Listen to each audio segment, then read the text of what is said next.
kind-hearted gal. Everyone loved her. She'd have been so proud of you. She stood there with her hand on Carolanne's cheek for an awkwardly long moment. Carolanne glanced over at Jill, but she was no help. Carolanne glared at her. Once they started laughing, they'd never stop. It had always been that way. Then, like someone had squirted her with a dose of WD-40, Millie sprang into action, rustling through her flowered sewing box, whipping out old-fashioned hem clips and her pincushion, an old, chubby, tomato-shaped one. She shuffled over to the desk, grabbed the footstool, and dragged it to the center of the floor.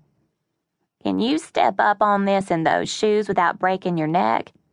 Carolanne lifted the dress as she walked toward Millie and stepped up onto the stool.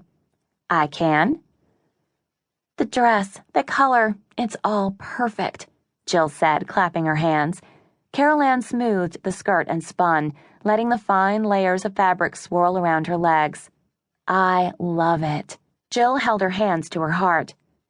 "I couldn't have dreamed it more perfect." Carolanne gave Jill a look.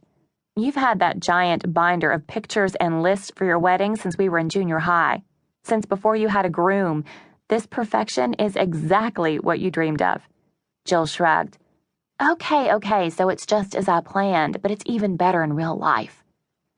Millie tucked pins between her lips and tugged on the dress. "Are you standing straight?" "Yes, ma'am," Carolanne said. "Hold still." Millie lifted the hem of the dress, letting it fall naturally.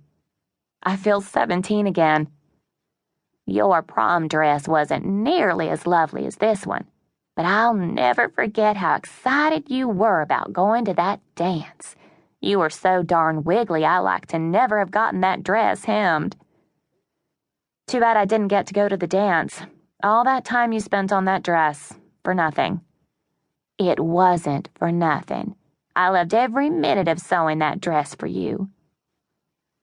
Even after all these years, Carolanne remembered every little detail of that night and how her father had ruined it for her by pulling one of his drunken stunts.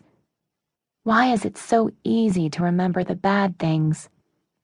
"That was a long time ago. The future is much brighter.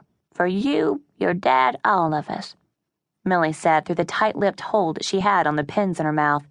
Jill pretended to whisper to Carolanne, "Be glad she doesn't have to mark any more than your hem.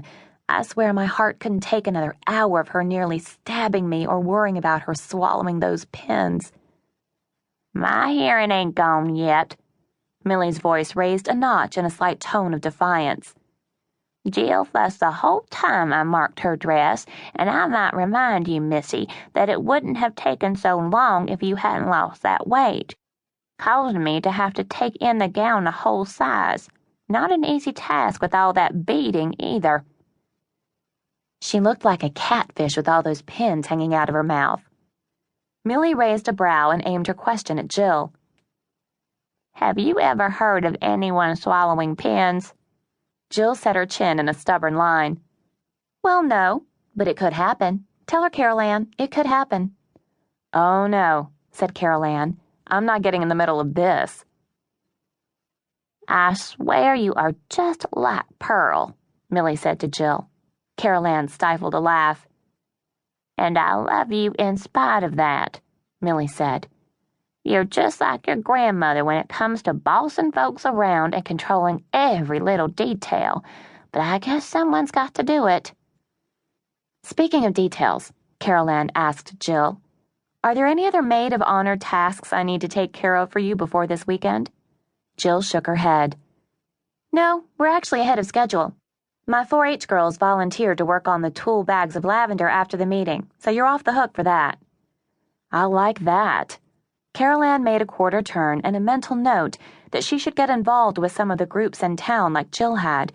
It was something she'd meant to do, but here it was a year later and she'd yet to do it. "I like it even more that I didn't have to tie all those ribbons." "See, if I weren't so good at organizing tasks, we'd be up to our armpits in last-minute to-dos," Jill pointed to Carolanne. "You'll be thanking me when I'm helping you plan your wedding." The thought of a wedding of her own sent a pulse spinning like an ice skater, and not in a good way. She'd never let her happiness revolve around someone else. Seeing the crushing blow disable her dad when Mom died.